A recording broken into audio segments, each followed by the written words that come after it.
Salutations, chers internautes, où que vous soyez dans le monde. Merci de suivre Synergie Conseil. Donc aujourd'hui, nous allons porter notre propos sur la communication nationale comme élément de riposte contre le coronavirus au Sénégal. Les stratégies de communication sont en train d'être faites, c'est bien. Mais moi, je pense que par rapport à la situation actuelle, il faut vraiment mobiliser les compétences, les structures de la ressource, les hommes de la ressource, pour qu'à chaque niveau, que les compétences qu'il faut puissent s'exprimer pour donner la bonne réponse. Parce que l'heure n'est pas à se suppléer à certaines compétences. Et le premier niveau de cette suggestion, de cette proposition, c'est déjà que l'État puisse prendre un cabinet de référence en communication pour que ce cabinet puisse très rapidement définir toute la stratégie de la communication du niveau national au niveau local. Parce que déjà, les éléments qui sont dégagés au niveau de l'espace, si vous voulez, de la consommation de l'information, des messages, nous sentons que derrière, la compétence n'est pas à son au paroxysme. Alors qu'au Sénégal, nous avons des experts, des sommités en communication qui peuvent aider à définir et à dérouler un plan qui va aller dans le sens de l'implication, de l'information, de la sensibilisation de tous les acteurs à tous les niveaux. Donc c'est un premier élément. L'autre élément, on l'avait déjà suggéré lors de la première vidéo, c'était déjà qu'il faudrait impliquer les comités de quartier au niveau de la riposte. Et dans ce comité, essayer d'impliquer le comité avec les structures médicales pour essayer de travailler en équipe au niveau local pour créer une approche endogène. Et il y a des acteurs aussi qui sont très pertinents en termes de communication qu'on appelle les communicateurs traditionnels. Moi, je les appelle carrément des communicants, mais on les connaît comme des communicateurs traditionnels. Il faut les associer, si vous voulez, à la riposte communicationnelle, parce que ce sont des acteurs qui connaissent, si vous voulez, l'ensemble, si vous voulez, de la communauté et comment porter le message, quand porter le message, avec toute l'andragogie qu'il faut. Et il faut aussi démultiplier, si vous voulez, les présences de leaders d'opinion et de leaders de compétences. Faire en sorte qu'il y ait des leaders d'opinion, des guides religieux, des leaders politiques, mais en rapport, si vous voulez, avec le corps médical qui vont communiquer sur la pandémie pour crédibiliser. Parce que chacun peut être influencé par un leader. Si, en présence, si vous voulez, du corps médical qui porte un message, cette personne pourrait être sensible, si vous voulez, au message.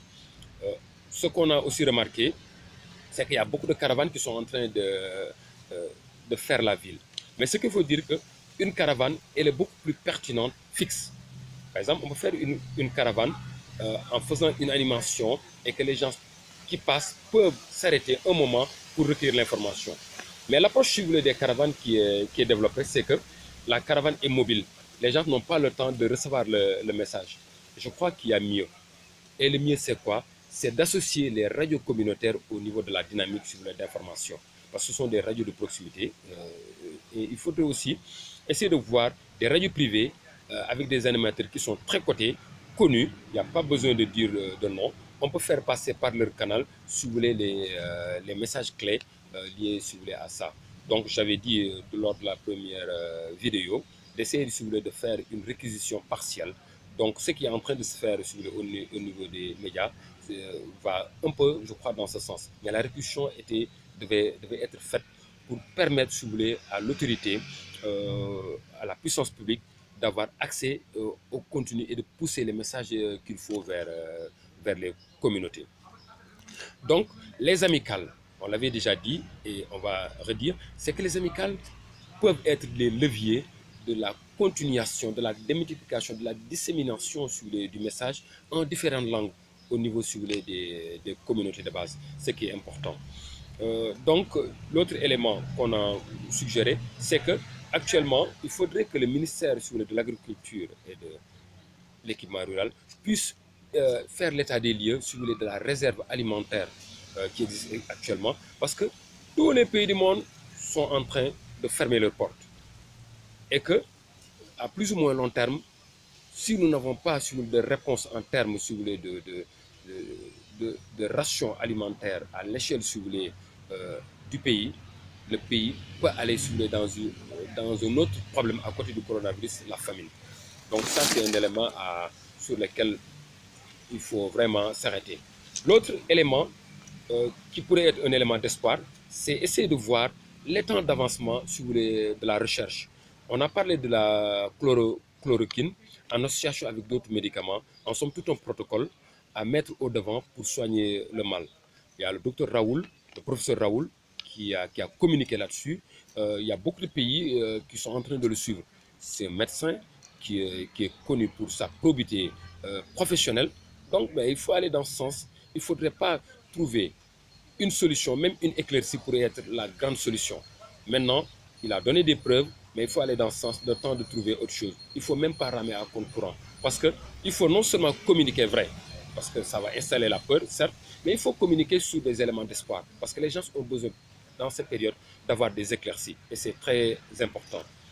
Un autre élément, qui est un élément de communication qui est actuellement en train d'être déroulé par la puissance publique, l'État, c'est rester chez vous. Mais je dis que rester chez vous n'est pas un acte de politique publique.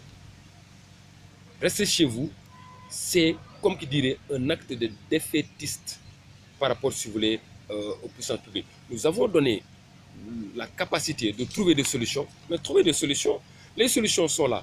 L'expertise, la compétence, actuellement, ce sont les plus grands moyens pour pouvoir trouver la réponse, si vous voulez, à cette communication. Et nous avons des hommes de la ressource qui sont là. Mais il faut les convier, les associer à la stratégie. Mais rester chez vous, c'est pour dire deux choses. Il y a un mal qui est le coronavirus.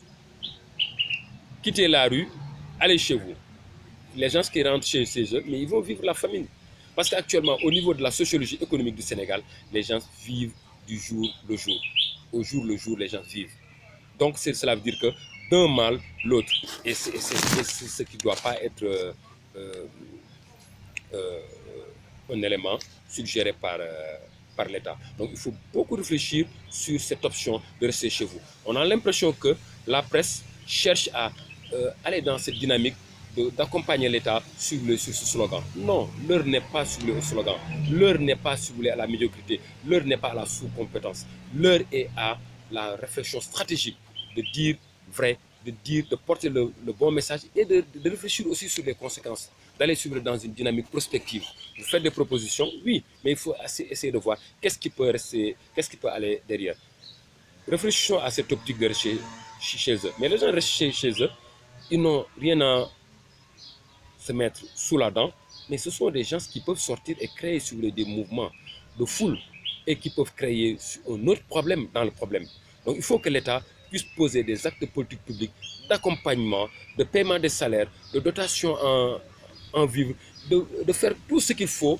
Maintenant, nous savons que l'État n'a peut-être pas beaucoup de moyens, mais il faudrait que l'État puisse développer des actes de politique publique assez visibles.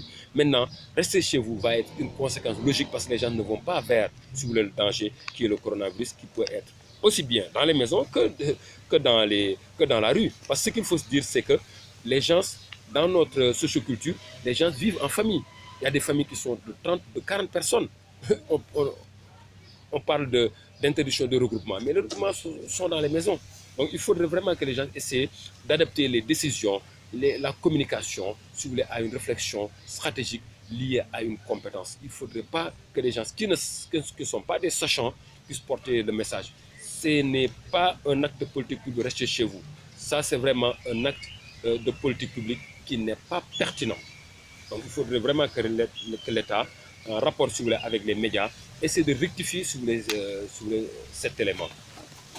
Donc, un autre élément qui est essentiel à mon sens, c'est, à défaut, si vous voulez, de mettre en place, si vous voulez, le secrétariat national de la riposte contre le coronavirus, moi j'aurais suggéré que l'État puisse faire une cooptation des grandes compétences, aussi bien médicales que sociales. Parce qu'actuellement, nous avons un problème médical dont les réponses actuelles sont sociales.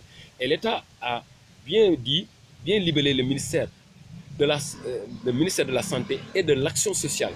Mais c'est en ce moment que le volet action sociale puisse se mettre au devant. Et pour ça, moi je pense que nous avons assez de compétences médicales, assez de compétences sociales, des sommités, des hommes qui sont connus pour ce qu'ils ont fait au Sénégal, pour leur probité, pour tout ce qu'ils ont apporté à la recherche.